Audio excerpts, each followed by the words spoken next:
L'invité de TV5 Monde est au premier Forum mondial de la langue française où j'ai beaucoup de plaisir à vous retrouver ici dans les studios de nos amis de Radio-Canada qui nous accueillent jusqu'à la fin de cette semaine. Donc Michel Audet, le commissaire général de ce premier Forum mondial de la langue française ici à Québec.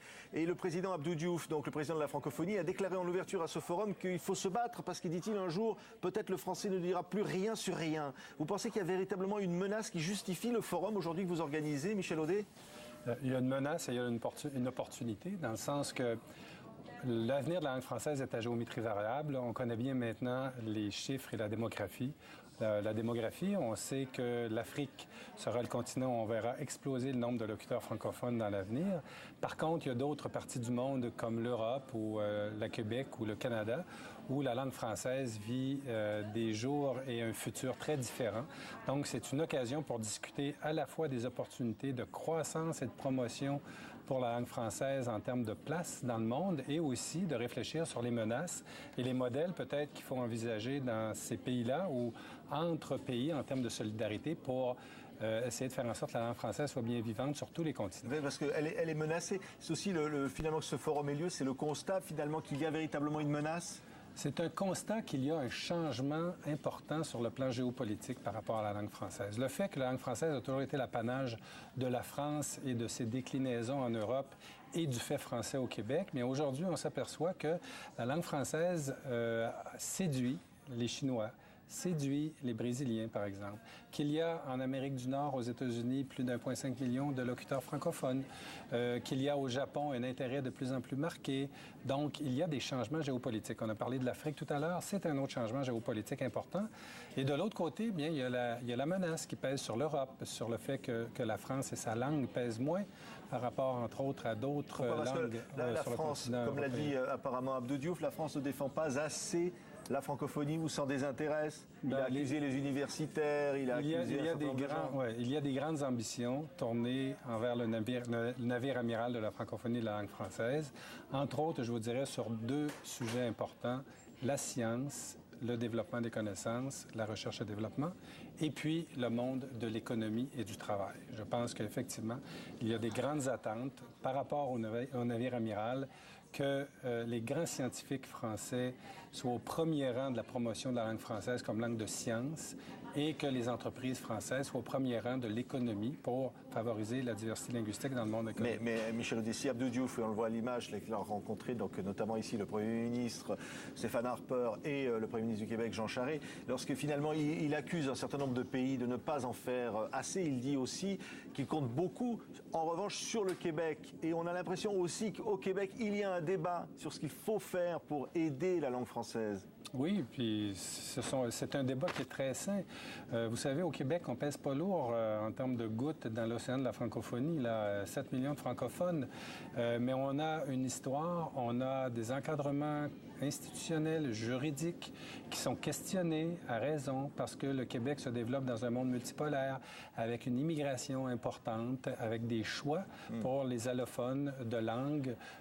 Et puis, c'est un enjeu qui est débattu aussi au Québec de façon bien différente qu'il l'est, entre autres, en France. Sauf que je peux vous dire que le Québec est bien fier d'accueillir ce forum parce qu'on veut mettre aussi de l'avant l'ouverture que l'on a à débattre de ces enjeux-là, des pour, des contre et des voies d'avenir qu'il faut explorer. Il n'y a pas de tabou ici. C'est-à-dire on peut tout dire. On voit bien que vous avez voulu, Michel Audet, donner la parole à la société civile, la parole au peuple, finalement. Vous dites aujourd'hui, pour sauver le français, pour sauver la francophonie, finalement, il faut que le peuple s'en empare. Il faut que le peuple s'en empare. Il faut que la société civile, que les ONG, que les acteurs, que les experts, que les universités, que les professeurs de français, que les alliances françaises, les instituts français, que tout le monde s'empare de cet enjeu-là dans un contexte où on n'a pas de filtre politique et de filtre diplomatique. Moi, je pense que c'est important qu'on ait une vraie discussion autour de la table avec toutes les factions, toutes les extrémités du spectre des idées. Et on verra après ce que les filtres diplomatiques et politiques viendront installer en termes de prise de décision, à la fois dans les pays et à la fois dans les organisations internationales. Oui, ce que vous voulez dire, c'est qu'à l'issue donc de ce forum, à l'issue de ces échanges, à l'issue de ces tables rondes, il va y avoir véritablement des décisions concrètes. Est-ce qu'il va y avoir un appel qui sera lancé? Est-ce qu'il va y avoir véritablement des décisions peut-être qui seraient reprises ensuite au sommet de la francophonie de Kinshasa? Oui, on l'espère et c'est la volonté du secrétaire général. Vous savez, ce forum, il l'a pensé, il l'a voulu, il l'a désiré.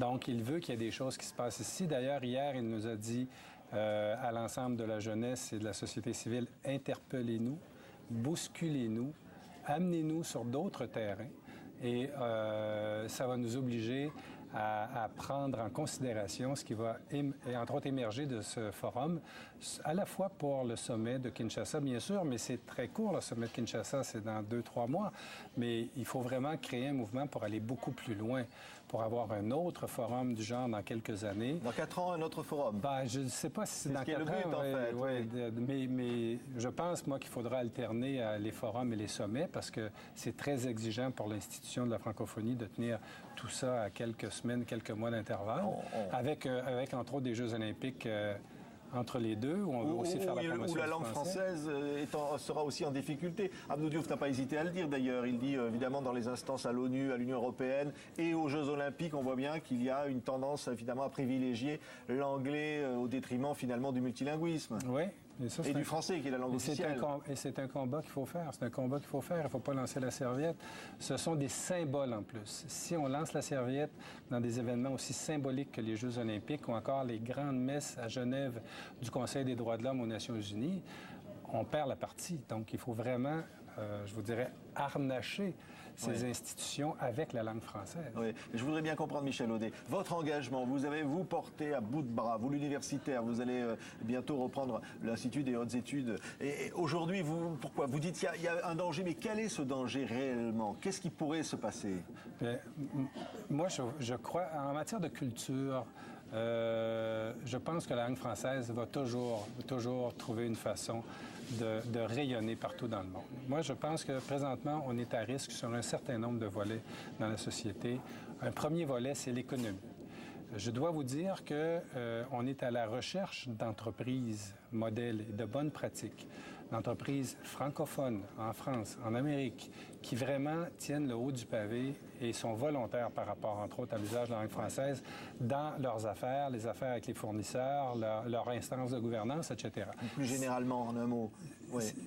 Je vous dirais, il faut que les entreprises de souche française puissent imposer le français comme langue des affaires avec d'autres langues et favoriser la diversité linguistique et la richesse des différences pour faire des affaires dans le monde. On ne peut pas être tout anglais et c'est la même chose en sciences.